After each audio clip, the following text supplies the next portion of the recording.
नमस्कार. जय जिजाऊ, जय शिवराय. पूनम्स ट्रॅव्हल टाईममध्ये आपल्या सर्वांचं मनपूर्वक स्वागत. किल्ले शिवनेरी या व्हिडिओसाठी आपण सर्वांनी भरभरून प्रेम दिले त्याबद्दल आपल्या सर्वांचे मनपूर्वक आभार. यावेळेचा आपला किल्ला आहे काताळकड्याचा हडसर. शिवनेरी, रायगड, राजगड, सिंहगड हे सर्वसामान्यांना परिचित असणारे गड किल्ले, परंतु चावड, जीवधन, हडसर या किल्ल्यांची नावे ऐकली तर अनेकांना विश्वास बसत नाही की हे देखील गडकिल्ले आहेत म्हणून. असेच गडकिल्ले आपल्या सह्याद्रीच्या रांगांमध्ये विखुरलेले आहेत. त्यातलाच हा एक हडसर, जुन्नरपासून 12 किलोमीटर अंतरावरती असलेला. यावेळी देखील आपण चाकणमधील KFC अर्थातच कल्प फिटनेस क्लब, तालुका खेड, जिल्हा पुणे यांच्या माध्यमातून या किल्ल्यावरती जाणार आहोत. तर चला भेटूया किल्ल्यावरती. वीज अंगी लखलखे ज्याच्या तो मर्द मराठा, तेज माथी चमकते ज्याच्या तो मर्द मराठा. भीमरूपी महाकाय जणू तो शोभे मर्द मराठा. मायभूतुला पुत्र म्हणून लाभे मर्द मराठा, मर्द मराठा. मराठा मर्द मराठा, मराठा मर्द मराठा, हे मराठा मर्द मराठा.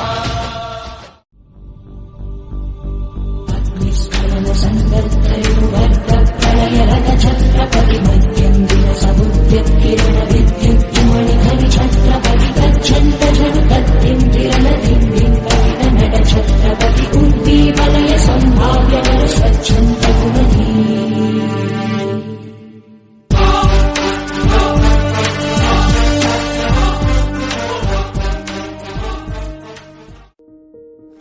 आणि अशा प्रकारे आम्ही घाटामध्ये थांबलेलो आहोत. हे ट्रेकर्स आहेत. ट्रेकर्स हाय करा. शिवरायांच्या सगळे मावळे शिवरायांच्या शिवकन्या आहेत या.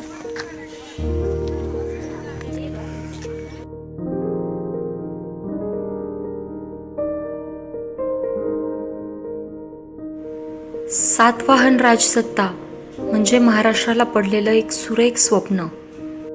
इतिहासात खोलवर डोकावल्यास आपल्याला 2000 वर्षापूर्वी सातवाहन राजांचा उल्लेख नाणेघाटाच्या लेण्यांमधील शिलालेखात आढळतो. कोकण व देश यांना जोडणारा नाणेघाट जन्माला आला आणि त्याच्या संरक्षणासाठी कुकडी नदीच्या खोऱ्यात जीवधन, चांवड, हडसर, निमगिरी, शिवनेरी अशा बुलंद किल्ल्यांची निर्मिती झाली. सातवाहन यांच्या सत्ताकाळात महाराष्ट्रात सह्याद्रीच्या अंगाखांद्यांवरती गड किल्ल्यांचे साज चढले व नंतरच्या राज्यकर्त्यांनी त्याला पैलू पाडले. काळाच्या ओघात या किल्ल्यांमधील काही किल्ले विस्मृतीत गेले. यातील एक किल्ला म्हणजे हडसर किल्ला.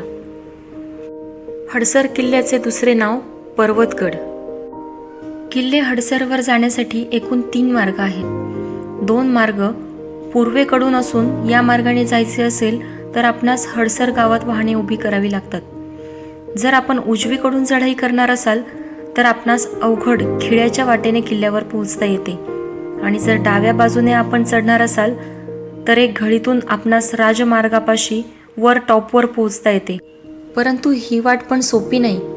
तर सोपा मार्ग किल्ल्याच्या पश्चिमेस असलेल्या पेठेच्या वाडीतून आहे. हाच तो राजमार्ग. या परिसरातील हा अतिशय देखणा किल्ला आहे. नाणेघाटापासून या परिसराची ओळख केली तर जीवधन, चांवड, शिवनेरी, लेण्याद्री, हडसर, निमगिरी, सिंदोळा आणि हरिश्चंद्रगड अशा सह्याद्रीच्या सुंदर अशा नटलेल्या बालाघाट रांगाच आहेत. हडसर या गावातून वर डोंगरावर जाताना एक विहीर लागते. येथून थोडे वर गेल्यावरती डावीकडे पठारावर चालत जावे. पठारावरील शेतामधून चालत गेल्यास 15 मिनिटांच्या अंतरावरती 2 डोंगरांमधील खिंड व त्यामधील तटबंदी दृष्टीक्षेपात येते. खिंड समोर ठेवून चालत गेल्यावरती अर्ध्या तासात बुरुजापाशी पोहोचता येते. येथून सोपे कातारोहण करून आपण किल्ल्याच्या दरवाजापाशी येतो. वाटेतच डोंगर कपारीत पाण्याच्या 2 टाक्या आढळतात. दुसऱ्या वाटेने म्हणजे या खिंडीकडे न वळता सरळ पुढे चालत जाऊन डाव्या बाजूस असणाऱ्या डोंगराला वळसा घालून डोंगराच्या मागील बाजूस पोहोचता येते. टहलण्यासाठी बांधण्यात आलेला हा काय म्हणू शकतो आपण याला नाका हा बनवलेला आहे. स्ट्रक्चर बघू शकता तुम्ही. इथून सगळा भाग किल्ल्याचा आपण बघू शकतो.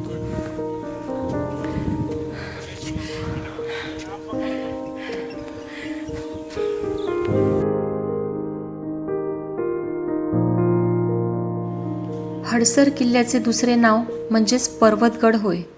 असे नाव का ठेवण्यात आले असावे ते हा किल्ला पाहताच लक्षात येते. सातवाहन काळात या गडाची निर्मिती झाली असून या काळात गडावर मोठ्या प्रमाणात राबता होता. नाणेघाटाच्या संरक्षणासाठी हा किल्ला बांधला गेला असे काताळ कलाकृतीतून समजते. 1637 मध्ये शहाजीराजांनी मोगलांशी केलेल्या तहामध्ये हडसर किल्ल्याचा समावेश होता असा उल्लेख ऐतिहासिक कागदपत्रांमध्ये आढळतो. यानंतर 1818च्या सुमारास ब्रिटिशांनी जुन्नर व आसपासचे किल्ले जिंकले. हडसर किल्ल्याच्या वाटाही ब्रिटिशांनी सुरुंग लावून फोडल्या. जर गडावरील मंदिरापासून आपण गड फिरायला सुरुवात केली तर मंदिराच्या पाठीमागे एक गोलाकार तलाव आहे. या तलावातच खडकात खोदलेल्या पाण्याच्या 3 टाक्या आहेत. पाण्याबरोबर वाहून आलेला गाळ या टाक्यात जमा होऊन टाके पूर्ण भरल्यावर केवळ पाणी तलावात पाझरावे यासाठी ही पाण्याची रचना केलेली आहे. तलावाच्या काठावर झाडीत एक वनदेवतेची मूर्ती असून कोरीव दगडांनी बांधलेल्या 2 मोठ्या समाध्या दिसून येतात. यातील एक समाधी ढासळलेली असून दुसरी समाधी मात्र आजही व्यवस्थित उभी आहे.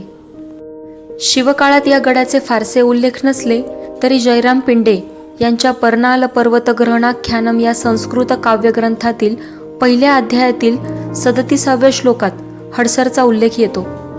तथैव चामुंडगिरी हरिश्चंद्रस्तथैव च महिषोप्यंग सरस्तावद गृहीतावती संगरात. चामुंडगिरी म्हणजे चांवड, हरिश्चंद्रगड, महिषगड आणि हडसर हे किल्ले शिवाजी महाराजांनी जिंकून घेतल्याचा हा उल्लेख आहे.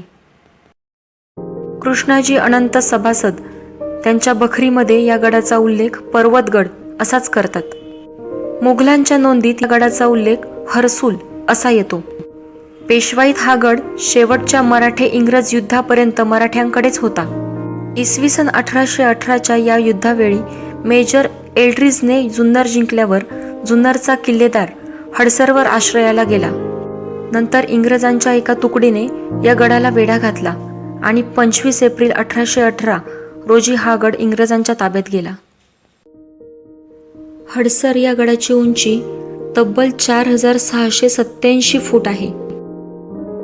सातवाहन यादव यांचे राज्य गडावर नांदले, पण त्यानंतर पारतंत्र्यात विस्मरणात गेलेला हा गड एकदम चर्चेत आला तो थेट इसवी सन 1637 मध्ये. ज्या 5 किल्ल्यांच्या मदतीने शहाजीराजांनी स्वराज्य स्थापनेचा प्रयत्न केला त्यामध्ये या हडसरचा समावेश होता.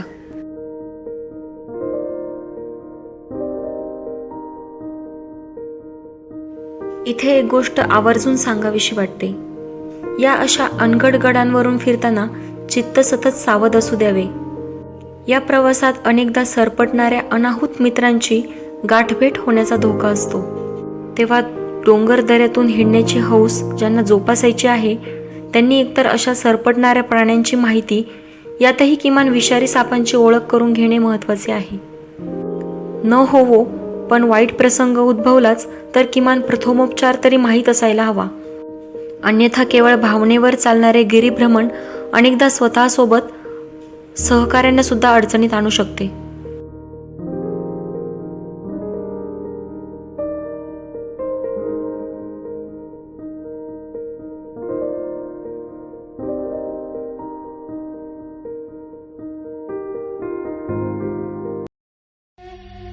मराठा मोडला तरी न वाकणारा मराठा, दिल्या शब्दाला जागणारा मराठा, परस्त्रीला माता मानणारा मराठा, जिजाऊंचे संस्कार जपणारा मराठा, शौर्याची हाक मराठा, पराक्रमाची आग मराठा, अन्यायावरचा राग मराठा, शिवरायांचा वाघ मराठा. एक मराठा, लाख मराठा.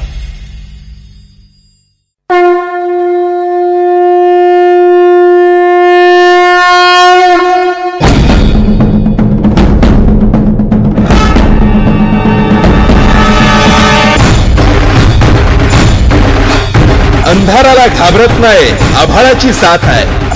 अंधाराला घाबरत नाही, आभाळाची साथ आहे. मोडेन पण वाकणार नाही, ही मराठ्याची जात.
गडावरील मंदिराच्या समोरील टेकडीवरून माणिकडोह जलाशयाचा सुंदर परिसर दिसतो. हडसर किल्ल्याची प्रवेशद्वारे म्हणजे कातळात कोरलेल्या संरक्षण स्थापत्यशास्त्राचा उत्तम असा नमुना आहे. कातळात पायऱ्या खोदून तयार केलेला मार्ग व त्याला कातळाचेच कठडे हे विलोभनीय आहे.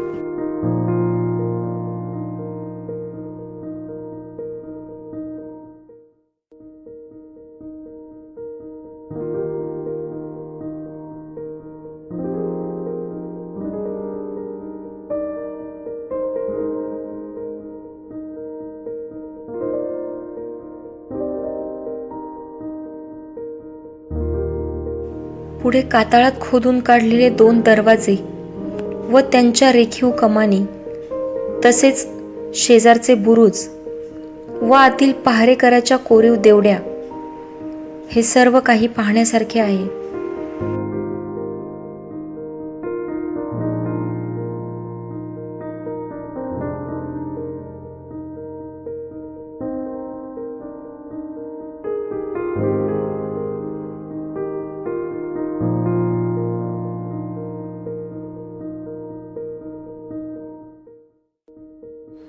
गडावरील मुख्य दरवाजातून वर आल्यावर 2 वाटा फुटतात.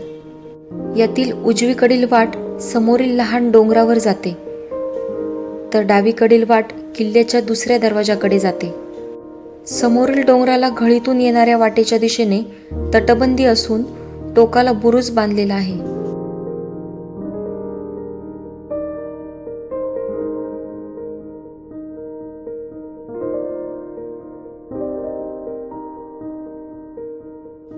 या डोंगरावर 2 पाण्याच्या टाक्या आहेत.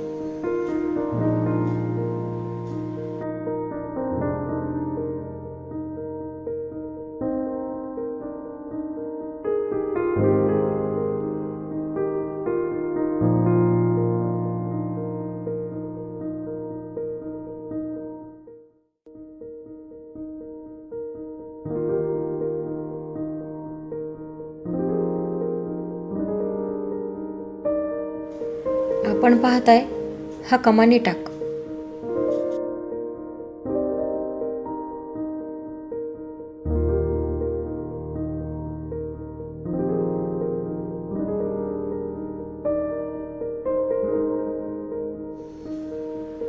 काही वर्षापूर्वी या किल्ल्यावरती तोफ आढळलेली आहे.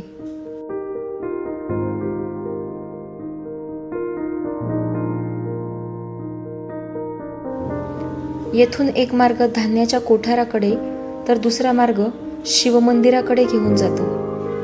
येथे उघड्यावर एक गणेश मूर्ती आहे. या मूर्तीसमोरच एक झीज झालेला नंदी व समाधीचा कोरीव दगड आहे. येथून पुढे गेल्यावरती एक शिवमंदिर आहे. दगडी बांधकामातील गर्भगृह व सभामंडप अशी या शिवमंदिराची रचना असून मंदिरासमोर एक मोठा नंदी आहे. गाभाऱ्यात शिवलिंग असून सभागृहाच्या कोनाड्यात गणेश मूर्ती, गरुड मूर्ती, हनुमान मूर्ती व एक भग्न झालेली मूर्ती आहे. गडावर मुक्काम करायचा झाल्यास या महादेव मंदिरात 4 ते 5 जणांना राहता येईल. मंदिराला लागून असलेली टेकडी गवताने व निलगिरीच्या झाडांनी भरलेली आहे. ही टेकडी म्हणजे गडाचा बालेकिल्ला असावा, पण यावर कोणतेही अवशेष नाहीत. बालेकिल्ल्यावरून केवळ हडसरच नाही तर संपूर्ण जुन्नर प्रदेश नजरेस पडतो.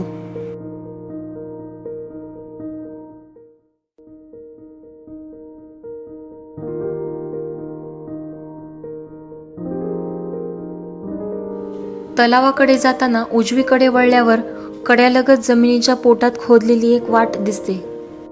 या वळणदार वाटेच्या शेवटी एक दरवाजा असून या दरवाजाच्या आतील चौकात 3ही बाजूंना 3 गुहा खोदलेल्या आहेत. या वाटेवर व चौकात कधी काळी छत असल्याच्या खुणा दिसून येतात. यातील 2 गुहांच्या दरवाजावर चौकट कोरलेली असून एका गुहेचा दरवाजा मात्र साधारण आहे. या प्रत्येक गुहेच्या आत दुसरी मोठी गुहा खोलवर खोदलेली असून त्यात शिरण्याचे दरवाजे मात्र लहान चौकोनी आकाराचे आहेत.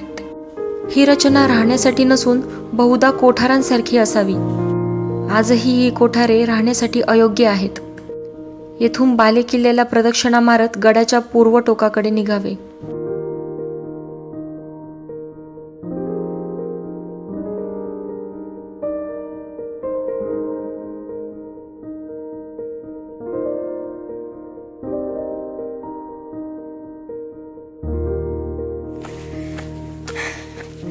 आता सध्या मी एकटीच चालली जंगलातून. बरेच जण मागे राहिलेत, काही जण पुढे गेलेत. खूप असं भीतीदायक असं जंगल आहे हे. एकटीच निघाली या घनदाट झाडीतून.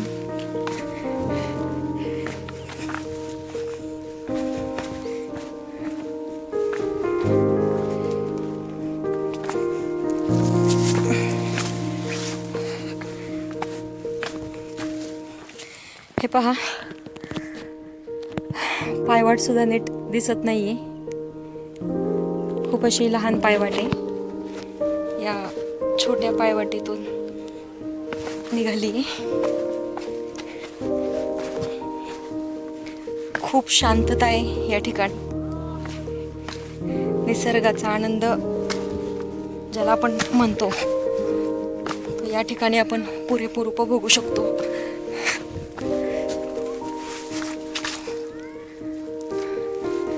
कदाचित मी रस्ता चुकले होते, दुसऱ्याच बाजूने चालली. ओके. या जंगलातून रस्ता चुकण्याची सुद्धा खूप शक्यता आहे. या ठिकाणी पावसामध्ये दगडी खाली पडू नये म्हणून काही काही दगडांना जाळी लावण्यात आली आहे. तुम्हाला मी दाखवते.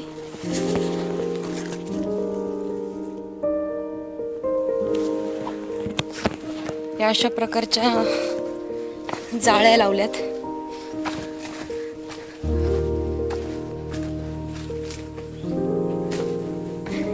ऑलमोस्ट आता गड उतरून आली आहे खाली.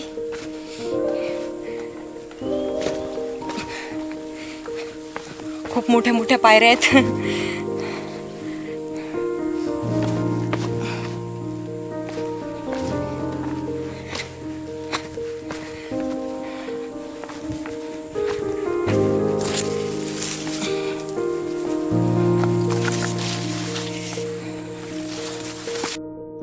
गडावर जाणाऱ्या दुसऱ्या वाटेला खिळ्याची वाट म्हणजेच गजांची वाट असे सुद्धा म्हणतात. ही वाट अतिशय अवघड असून येथून खाली उतरणे म्हणजे प्रत्यक्षात यमराजालाच आव्हान करण्यासारखे आहे.